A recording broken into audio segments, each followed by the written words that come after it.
sold the house, bought a boat, refitted the boat, ready to go sailing. Hello viewers and subscribers. Obviously we are not on Isabella. We are actually traveling and we are in our hometown of Dallas, Texas. Yes, we're at White Rock Lake. It was, this lake built in 1911 and was supposed to be a water reservoir for Dallas, but Dallas grew so fast. It only operated that way for some small time, and then they made it a recreational lake. And it's a favorite hangout of ours. Growing up in Dallas, have spent many hours at White Rock Lake, either driving, walking, whatever. Jogging. Yeah, right. So yeah, we're here. We're taking care of some business. We still have a couple of storage units here that we're combining. My motorcycle is still here. It's a Suzuki Hayabusa. It's been in storage. Took a little while to get started, but finally did, and drove it to a dealership to, replace the spark plugs, change the oil, clean and adjust the chain, stuff like that. Whoa, wait, what is this? It almost looks like a high school or a government building or a penitentiary. And we've been requested by several folks to tell a little bit more about us. So since we're not on Isabella, we thought we would go ahead and do some biographical information for y'all. So for better or for worse, here we go. Welcome to the Biographical Travel Channel. It's only temporary. We are traveling for quite a bit of time, and it's only temporary, but we thought we'd try it out. We're actually aliens from a small planet circling Beta Centauri, fairly close. Yeah, whatever. I don't know what to say to that. Steve and I actually went to the same high school, although one of us went a few years earlier than the other one. Moi? Yes. But we enjoyed the halls of knowledge, the same halls of knowledge, just not at the same time. Had a few of the same teachers. We didn't really meet until about 3 years after we graduated from high school. That of course was in the year 2000. Funny. Yeah. Yeah, it was a blind date. And we went to see Fleetwood Mac. Yeah, it was a little odd on our first date. I had been working in a pool hall bar, and of course there were folks that hung around, right? So we go to this concert on a double date with her sister and her boyfriend, and we're seated in the arena place, and all of a sudden this girl starts calling my name, Steve, Steve, and of course I'm like, oh no, so I'm kind of sliding down in the seat. Meanwhile, her sister is going, Steve, that girl knows you. And I was like, oh crap. And so not only that, she asked for a ride home. Talking about awkward. So I'm on my first date with Karen, and here's this girl that hung around the bar who's also back there. And let me explain, the ride home was not a short ride because we were actually in Fort Worth at the concert. So we were going to go from Fort Worth to Dallas. It's about an hour long, and I met one of Steve's barflies on our first date. Of course, gee, I was in the middle, nestled between two girls, so. All in all, I ended up staying with him anyway. I have no idea why. Lots of reasons. Yeah, right. Name one. I don't want to put you on the spot. Yeah, I don't want, the ones I'm going to name probably aren't YouTube friendly. While we're here, we're hitting some of our favorite restaurants. We For Italian food, we go to this place called Campisi's. They have a rich history. Uh, it's also called the Egyptian restaurant. You can actually Google it or whatever and read all kinds of stuff. A bunch of famous people would dine there when they were in Dallas, Bob Hope, yeah. Um, and it's told there were some mafia connections with it. The original owner was from Sicily. Mr. Campisi. Yes, it's called the Egyptian restaurant because apparently when he bought it, it was called the Egyptian Lounge, and he didn't have enough money to redo the whole sign, so he just made restaurant and put it after Egyptian. But it's an Italian place. Yeah, we love it, so we'll be eating there.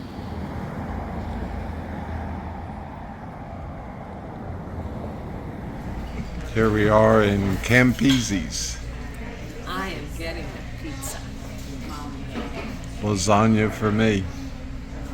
Looks like my salad has arrived.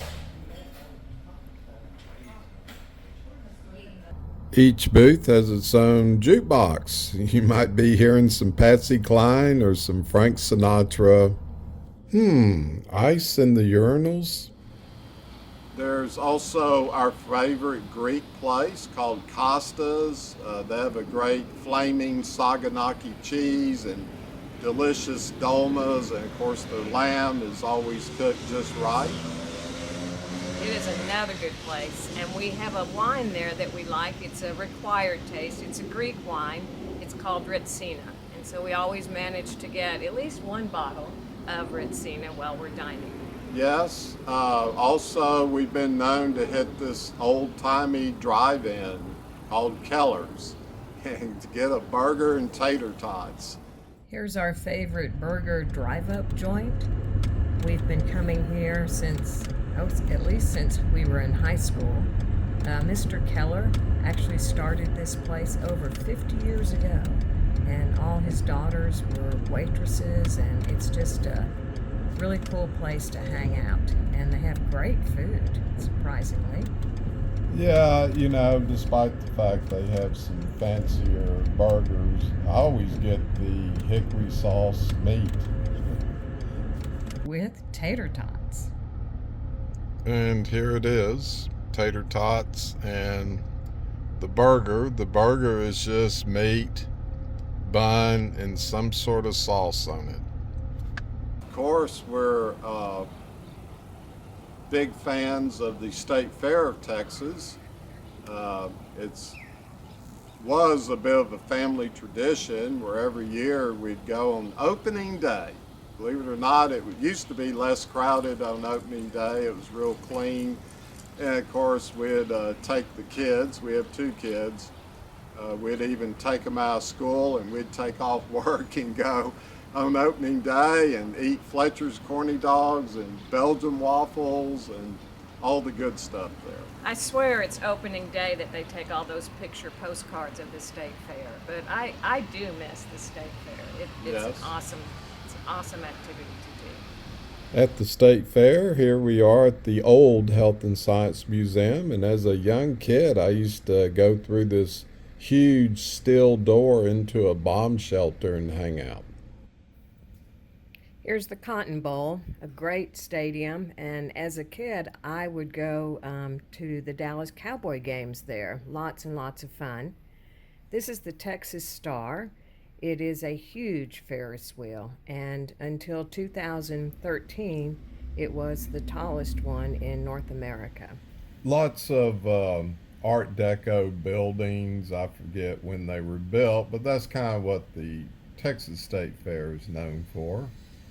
Hope you're enjoying the tour here, but it's a nice adventure to go there as a family tradition, we always went on opening day, which surprisingly had fewer people there.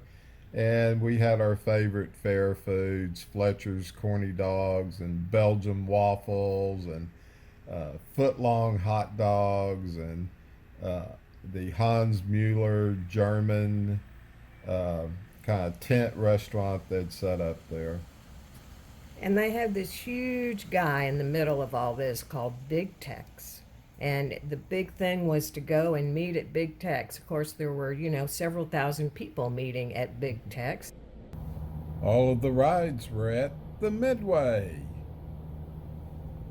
Now, we also were regulars at a area called Deep Ellum. It's it's someplace, and it has a rich history. It's someplace that you can park and hit 10 different bars. Believe it or not, you may not know from our dancing. We used to dance a lot of hip hop. We'd be in these clubs with all these 20-somethings, and we'd show up. We got to know the bouncers that let us cut in line and bring us on in, which sometimes would aggravate the people that had been waiting in line. Of course, sometimes they thought we were the owners, and that's why we were getting to come in ahead of everybody. We didn't tell them differently. We just smiled and went on in. One thing that helped with the bouncers and door people was the $20 tips when you shook hands with them. So it went a long way. And what do you mean we used to dance hip hop? Yeah, I mean, we still dance some hip hop, right? Yeah, just maybe not all the same moves.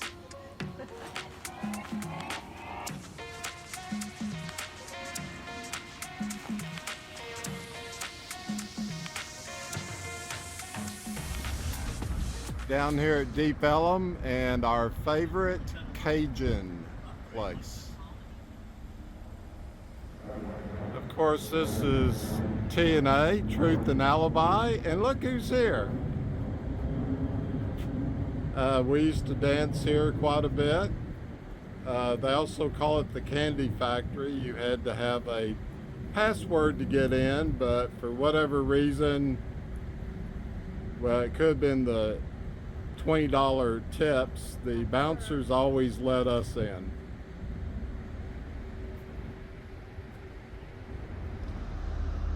Of course, there was a secret door to enter, and the bouncer would stand here, and people were often lined up for a block.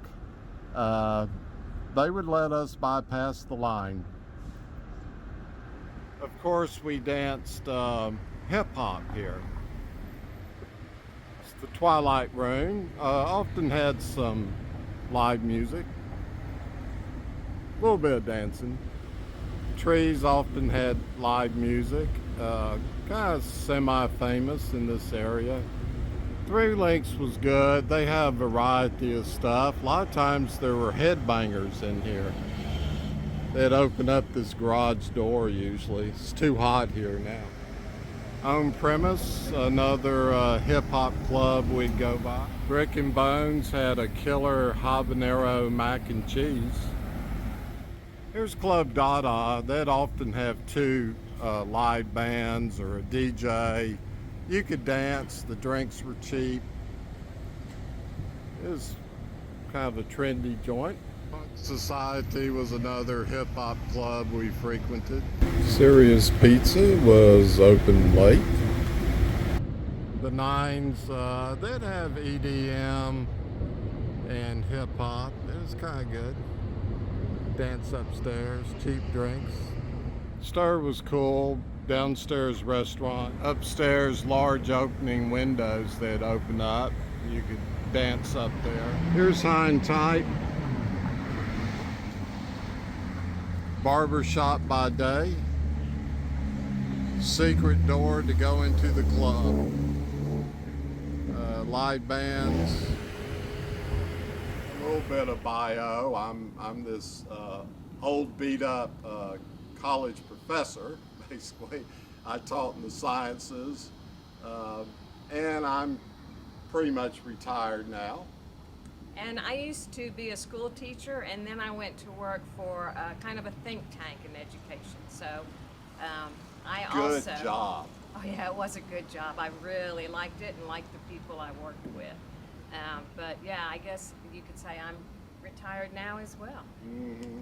Working harder than ever on Isabella and all that stuff, but enjoying it a whole lot more. We have two successful kids who are adults now. They're out on their own. They're no longer on the payroll, so to speak. And gee, I don't know what else. We lived in an area called Lakewood, which this lake, White Rock Lake, borders.